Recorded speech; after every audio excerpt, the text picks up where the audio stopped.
भात खानुहुन्छ कि कफी खानुहुन्छ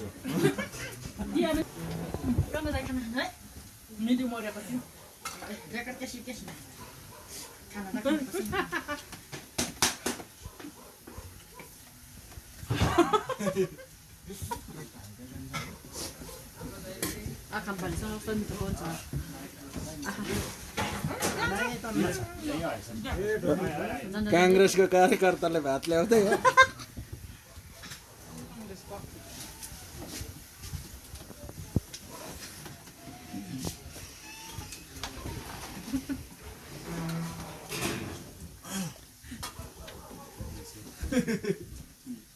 एमालेको मासु भात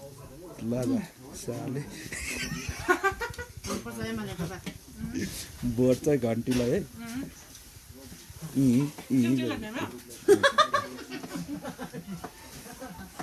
हेर कम ठुल्ठुलो ग्यास लगाएछ त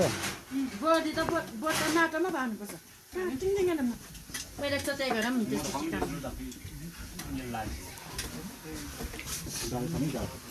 हुन्छ